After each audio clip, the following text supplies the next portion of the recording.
का अल्फागढ़ YouTube channel पर फिर से एक बार स्वागत है। तो हम लोग हिंदी पढ़ रहे थे और हिंदी में हम लोग पढ़ रहे थे विकारी शब्द और विकारी शब्दों के आधार पर हमने शब्दों के जो भेद पढ़े थे वो 4 भेद पढ़े। पहला हमारा संज्ञा, दूसरा हमारा सर्वनाम, तीसरा हमारा क्रिया और चौथा विशेषण। विकारी शब्दों के कितने भेद होते हैं? विकारी शब्दों के 4 भेद होते हैं, संज्ञा, सर्वनाम, क्रिया और विशेषण। इसमें से संज्ञा और सर्वनाम हम पढ़ चुके हैं। तो जो आज का टॉपिक है वो है क्रिया,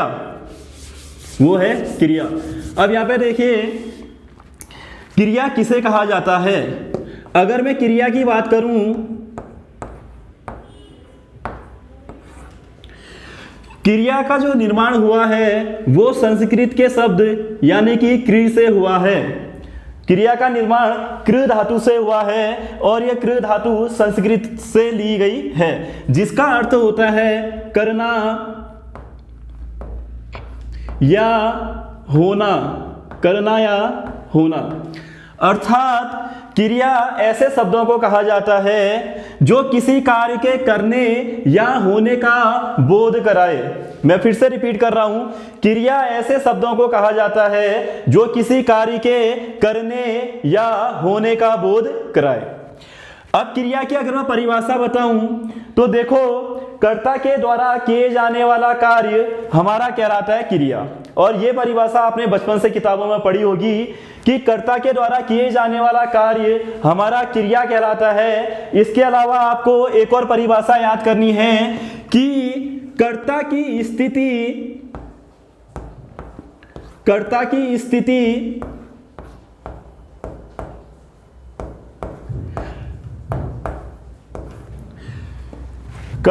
स्थिति का बोध कराने वाले शब्द हमारे क्रिया कहलाते हैं। और आपको इसी परिभाषा में फोकस करना है, कर्ता की स्थिति का बोध कराने वाले शब्द हमारे क्रिया कहलाते हैं। अब कर्ता क्या होता है? देखो, कर्ता कहा जाता है, क्रिया को संपादित करने वाले को कर्ता कहा जाता है।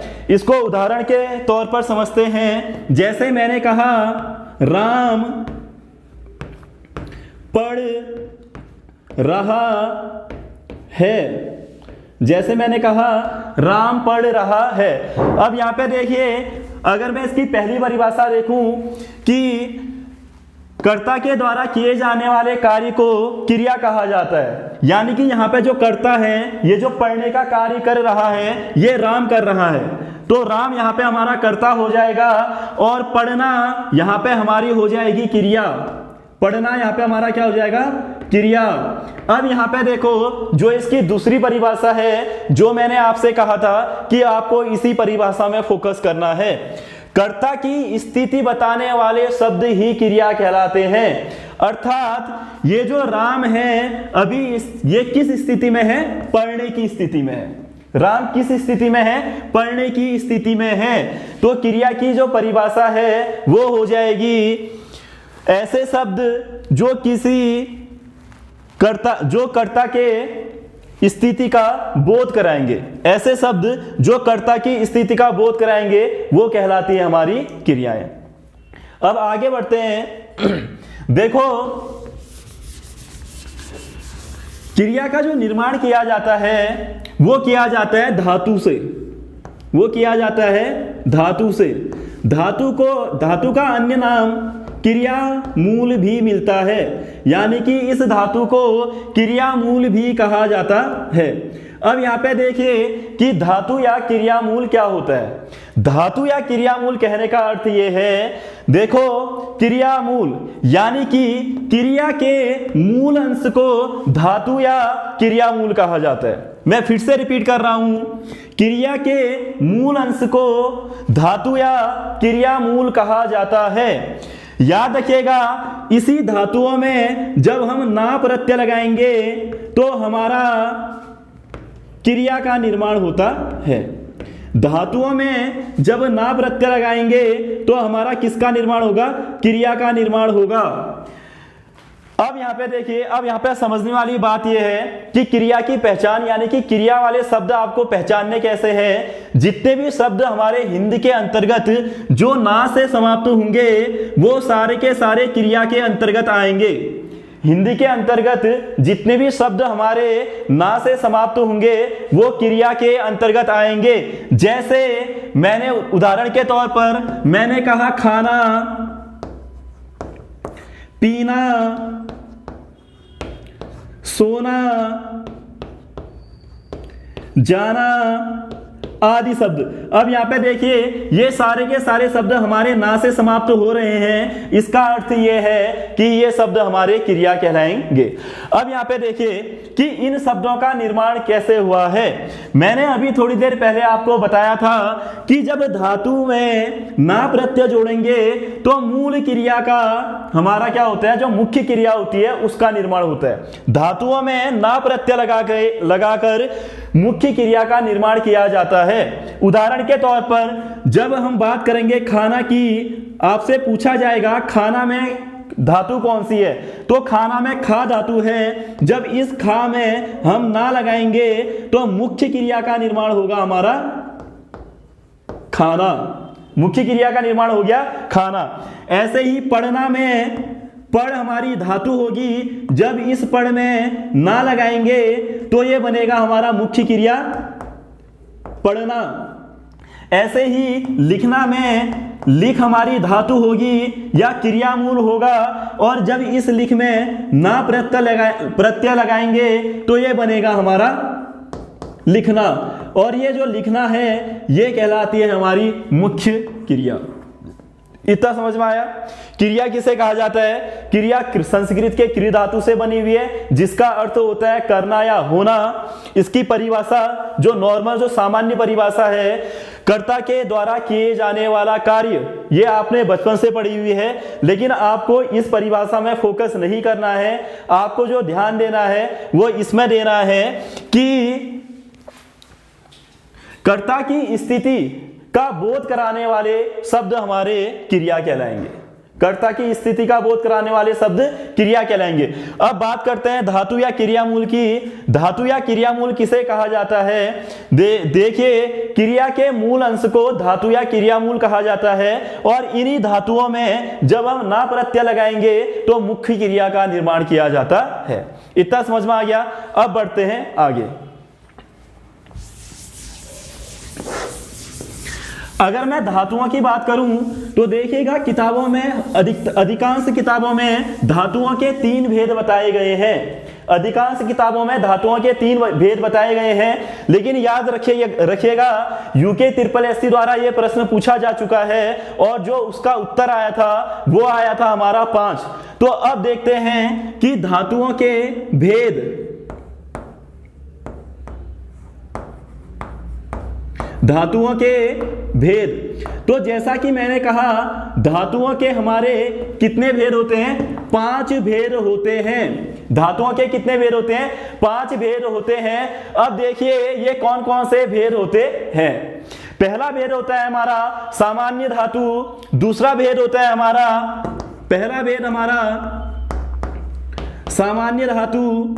दूसरा जो धातु का भेद होता है वो होता है हमारा व्युत्पन्न धातु।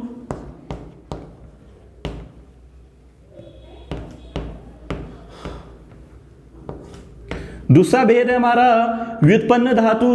और जो तीसरी धातु का भेद आता है वो आता है हमारा नाम धातु।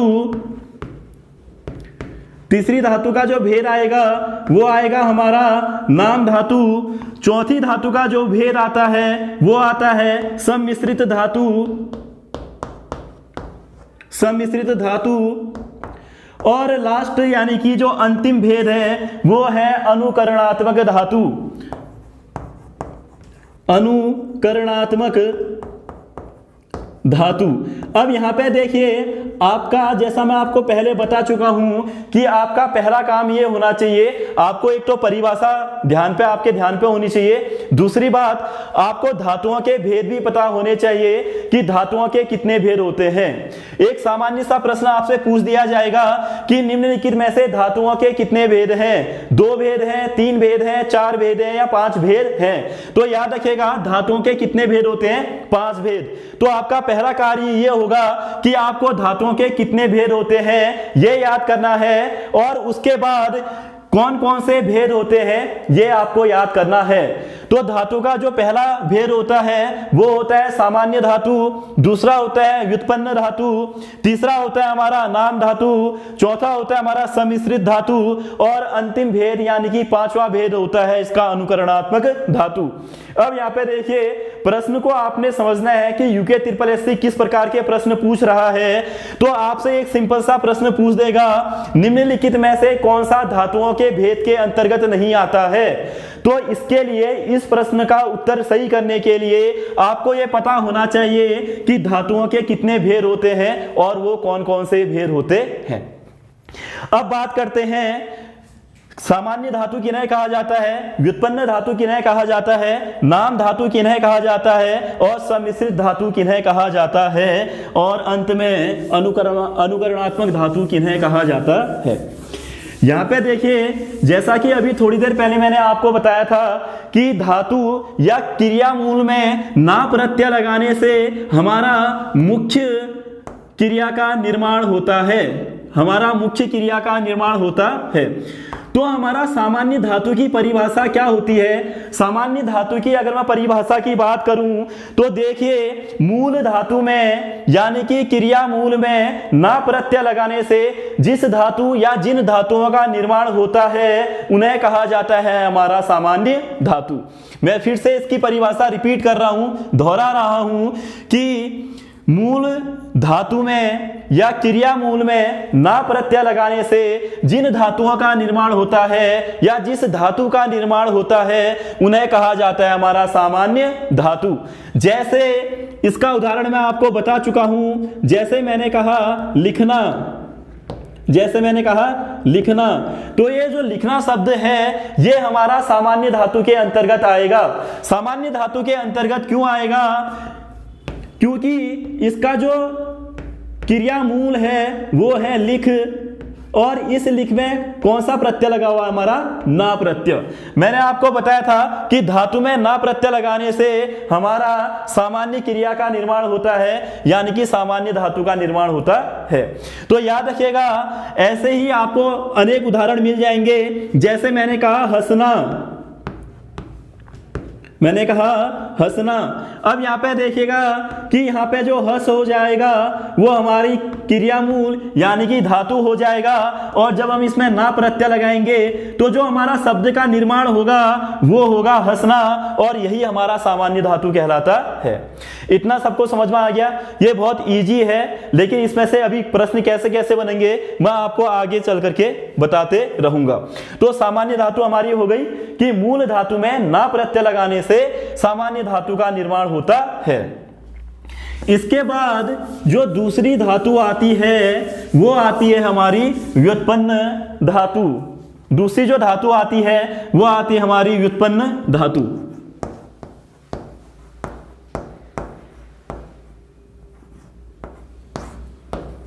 देखिए, व्युत्पन्न धातु किन्हें कहा जाता है। व्युत्पन्न धातु उन धातुओं को कहा जाता है जब हम सामान्य धातुओं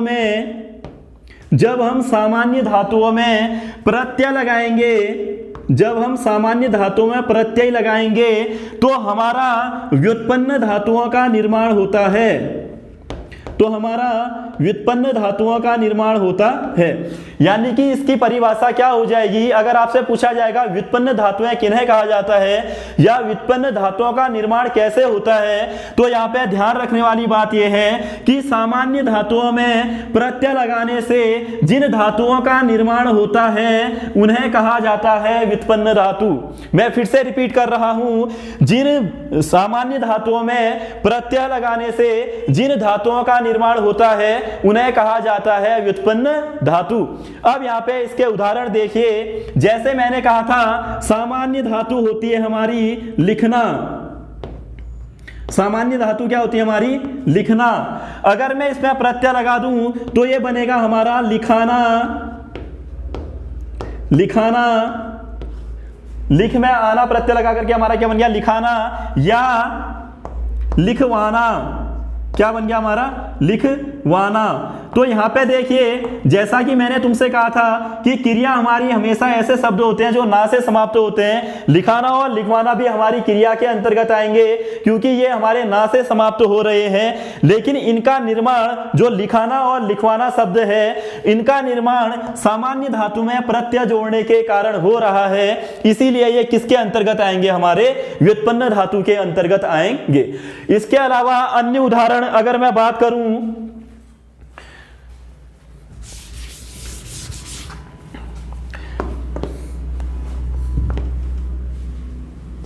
उठना।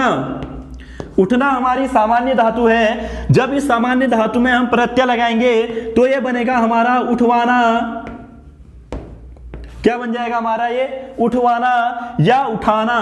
या क्या बन जाएगा हमारा? उठाना। यानी कि इसका अर्थ ये है कि जब भी हम सामान्य धातु में प्रत्यय जोड़ेंगे, आना, वाना आदि प्रत्यय जोड़ेंगे, तो याद रखना जिन धातुओं का निर्माण होता है वही हमारी व्युत्पन्न धातुएं कहलाती हैं। बहुत अगर सरल शब्दों में मैं आपको इसकी व्याख्या करूं तो सामान्य धातु से व्युत्पन्न धातुओं को ही व्युत्पन्न धातु कहा जाता है। इतना क्लियर हो गया? अब बढ़ते हैं धातुओं के तीसरे भेद में। जो धातुओं का तीसरा भेद होता है वो है हमारा नाम धातु। वो क्या है हमारा? नाम धातु। अब यहां पे देखिएगा कि नाम धातु किन्हें कहा जाता है।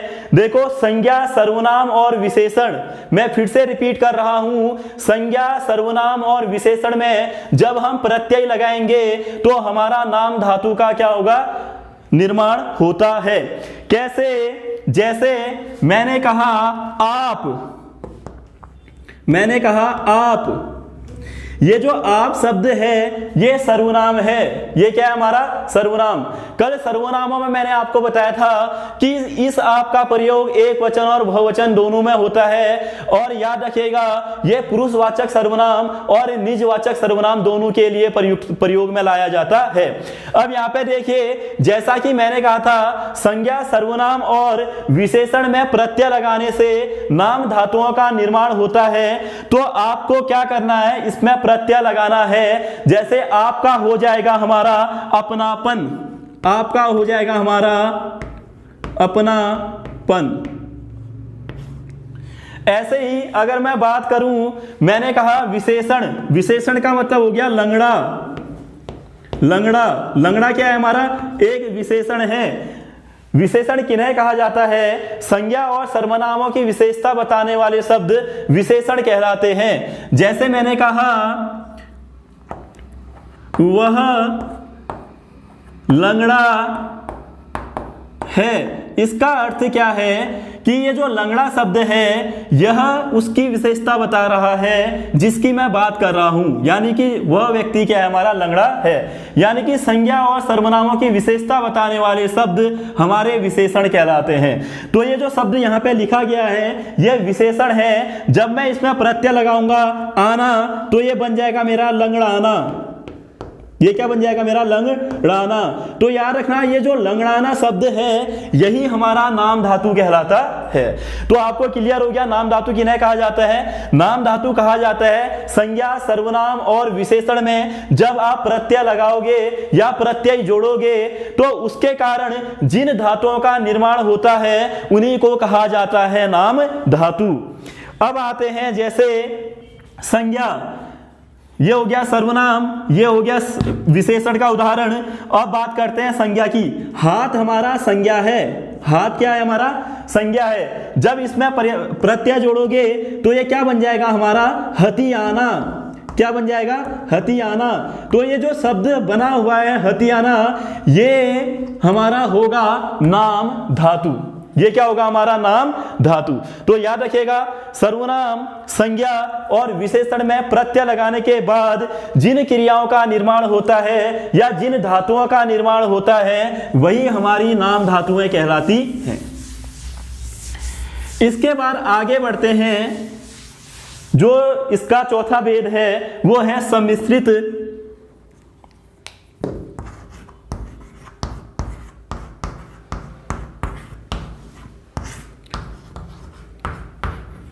धातु। अब यहां पे देखिए सम्मिश्रित धातु में आपको क्या करना है, जैसे इससे पहले मैंने आपको नाम धातु की परिभाषा बताई थी, संज्ञा, सर्वनाम और विशेषण। अब आपको यहां पे क्या करना है, यहां पे आपको संज्ञा, विशेषण और क्रिया विशेषण, संज्ञा, विशेषण और क्रिया विशेषण के साथ जब आप करना या होना शब्द का इस्तेमाल करोगे तो हमारा जो धातु का निर्माण होगा वो होगा सम्मिश्रित धातु। मैं फिर से रिपीट कर रहा हूं, संज्ञा, विशेषण और क्रिया विशेषण, संज्ञा, विशेषण और क्रिया विशेषण में जब आप होना या करना शब्द जोड़ोगे तो हमारा सम्मिश्रित धातुओं का निर्माण होता है। जैसे मैंने कहा हत्या करना, हत्या करना, ऐसे मैंने कहा सुराग होना, सुराग होना। तो यहां पे देखिए क्रिया विशेषण, संज्ञा, विशेषण और क्रिया विशेषण में जब हम होना या करना शब्द जोड़ेंगे तो हमारा किन धातुओं का निर्माण होगा, सम्मिश्रित धातुओं का निर्माण होता है। तो ये था हमारा धातुओं का चौथा भेद। अब बात करते हैं धातुओं के अंतिम भेद, यानी कि अनुकरणात्मक धातु।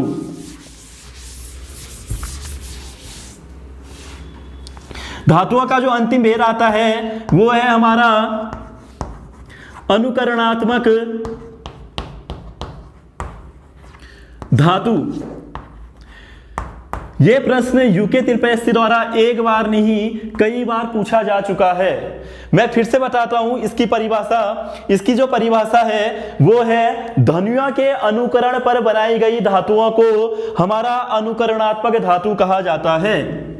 इन धातुओं का जो निर्माण होगा वो ध्वनियों के अनुकरण पर होता है, वो ध्वनियों के अनुकरण पर इन धातुओं का निर्माण होता है।